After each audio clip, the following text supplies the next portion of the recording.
तपाईले प्रधानमन्त्रीको बारेमा अभिव्यक्ति दिनुभयो, त्यसपछिका कैयौं रात तपाईँ समयमा घर पुग्नु भएन केटाकेटीको फेस नगर्नका लागि। तपाईले घरमा फोन गरेर बाआमालाई टिभी नहेर्नु, फेसबुक नचलाउनु भन्नेसम्मको स्थिति भयो। घरमा तपाईँको श्रीमतीसँग पनि यो विषयमा संवाद गर्न तपाईँलाई कठिन भयो, साथीभाइमाझ पनि मुख देखाउन अप्ठ्यारो भयो। हजुर, यो अब अहिले हामीले म जुन स्कुलिङबाट आएँ, जुन समाजको परिवर्तनशील यात्राबाट आएँ, म निकै आशावादी हुँदै हुँदै आएँ होइन।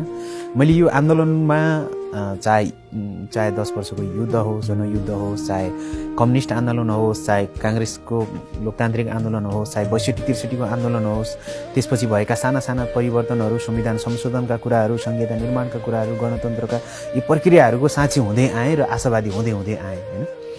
अनि मलाई चाहिँ यो होल प्रोसेस थाहा छ कहीँ न कहीँ रूपमा चाहिँ होइन। सामाजिक सञ्जाल हुँदाका अघि हामीले जसरी सानो सानो कुराहरूमा कुरा गऱ्यौँ, यो सबै प्रोसेसहरू थाहा छ होइन। अनि म सधैँभरि आशावादी हुन्छ होला भन्दै हाम्रो समाज झन् अस्थिरतिर होइन, राजनीतिक अस्थिरतातिर होइन, विकासका कुराहरू निराशातिर होइन। अनि यो सबै झन् बिग्रिँदै गएको अवस्थामा चाहिँ समाज म हुर्किँदै गर्दा पनि अस्थिरै थियो। त्यतिखेर पनि एउटा तन्त्रलाई हटाउनको लागि अहिलेको जस्तो सामाजिक सञ्जालमा गाली गलौज गरिन्थेन होला, तर राँको बालिन्थ्यो, पर्चाबाजी गरिन्थ्यो, आवाज उठाइन्थ्यो, हरेक दिन नाराबाजी हुन्थ्यो होइन। घरमा कोही बन्दुक बोकेर आउने हो कि भन्ने डर त्रास थियो होइन। हाम्रै साथीहरू डाँडामा गएर चिच्याउँथे होइन, राजतन्त्र मुर्दाबाद, फलानु ढिस्कानु भनेको आजको दिनसम्म पनि यो होल प्रक्रिया हेर्दा यो सानोतिनो गालीहरू त आफ्नो ठाउँमा छ। सामाजिक सञ्जाल हाम्रो लागि नयाँ पनि छ, सहज पनि छ, हिजो नसुनिएका कुराहरू सुन्न थालिएको छ, नयाँ प्रतिभाहरूको जन्म भएको छ, यसका नयाँ नेताहरू हामीले जन्माएका छौँ, नयाँ विचारहरूमाथि बहस गर्न पाइएको छ। समाज कस्तो रहेछ त डिटेलिङमा तपाईँ काठमाडौँ बसेर जुम्ला देख्न पाउनु भएको छ होइन। कुनै एउटा परिवारभित्रको यो बिचमा त जुन पारिवारिक युट्युबतिर हेर्ने हो भने होइन, लफडा यो झगडा यो आउँदाखेरि हाम्रो समाजको संरचना, पारिवारिक संरचना कस्तो रहेछ भन्ने कुरा छ। सांस्कृतिक विविधता कुराहरू देख्न पाइएको छ। सामाजिक सञ्जालले एउटा पावरफुल रोल प्ले गरेको छ र एट द सेम टाइम हाम्रो समाजलाई अलिकति अस्थिर अराजक पनि बनाइरहेको छ। र यो अस्थिर अराजक बनाउनुको यसलाई यसरी हेरौँ, सामाजिक सञ्जालले हाम्रो समाजलाई अस्थिर बनाइरहेको छ वा सामाजिक सञ्जालमा हाम्रो अस्थिर मनोवृत्तिहरू प्रकट भइरहेका छन्। र त मैले त्यही जोड्न खोजेको थिएँ। मेरो एन्ड के थियो भने चाहिँ यी सबैको मूल त के हो भनेको राजनीति हो, अथवा नेपालको सरकार हो होइन, अथवा नेतृत्वकर्ताहरू हो होइन।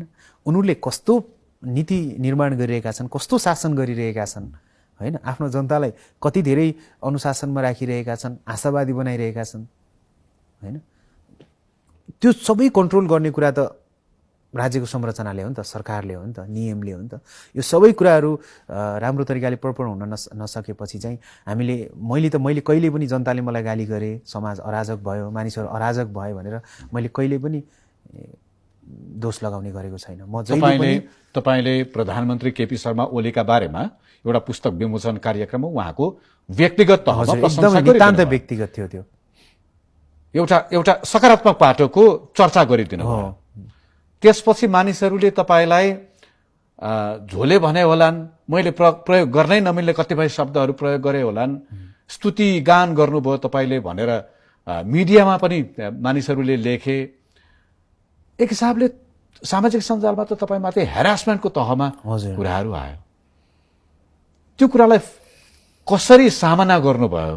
कहाँसम्म आयो भने तपाईँले त्यत्रो मेहनत गरेर तपाईँको किशोर वयदेखि लेखेको कथामा बनेको फिल्म बसन्तलाई बोयकट गर्नुपर्छ भन्नेसम्मको कुरा आयो र गरियो केही हदसम्म पनि होइन। त्यसले पर्यो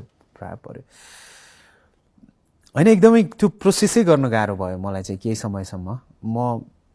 मैले भनिहालेँ, म एकदमै लामो यात्रा गरेर एकदमै दुःखका साना साना खुड्किलाहरू पार गरेर, मान्छेले त आफ्नै दुःखहरू ठुलो लाग्छ नि त होइन, ती ठुला खाडलहरू पुरेर यहाँसम्म आइपुगेको हो। अनि मलाई के चाहिँ आत्मविश्वास जहिले पनि हुन्थ्यो भने मसँग हरेक कुराहरूको विकल्प छ, अथवा हामीसँग हरेक कुराहरूको विकल्प छ। ए भएन भने बी भएन भने सी भएन भने जेड बाँच्नुपर्छ, सास फेर्नुपर्छ, विकल्पहरू खोज्नुपर्छ र हामी जतिको झन् अलिकति एक्स्ट्रा अर्डिनरी मान्छेहरूसँग त झन् अझै धेरै विकल्पहरू हुन्छ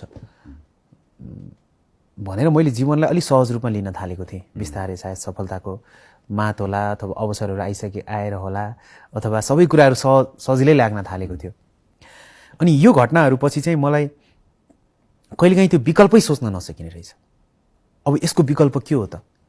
मैले जनतामा गएर मैले कतिजनालाई भनौँ कि यो प्रकृति तपाईँले अघि बनाए जस्तै यो प्रकृतिको कार्यक्रम थियो, मेरो इन्टेन्सन यो थियो। मैले व्यक्तिगत रूपमा एउटा कार्यक्रमको प्रकृति अनुसार एउटा विचारको सौन्दर्य हुन्छ, कार्यक्रमको फर्म्याट हुन्छ होइन। त्यो कार्यक्रममा एउटा समाजको एउटा अलिकति अस्तित्वमा रहेको मानिस भएपछि इन्भाइट गरिन्छ, त्यहाँ आफ्ना कुराहरू राखिन्छ, कुराको सिलसिला हुन्छ भनेर मैले कतिजनालाई भनौँ। अब त्यो भने पनि पत्याउनेवाला अथवा उ गर्नेवाला छैन। अब त्यो कार्यक्रममै म नगएको भनेर त्यो एउटा त्यो दिनलाई नै म जीवनबाट भन्ने नै सम्भवै छैन। त्यो कुनै त्यसलाई स्किपै गर्न मिल्ने पनि कन्ट्रोल अल्ट शिफ्ट के भन्छ नि भन्ने नै छैन। यस्तो त्यो एकदमै विकल्पै जो सोच्न नसकेको एउटा घटना हो कि त्यो चाहिँ मेरो चाहिँ।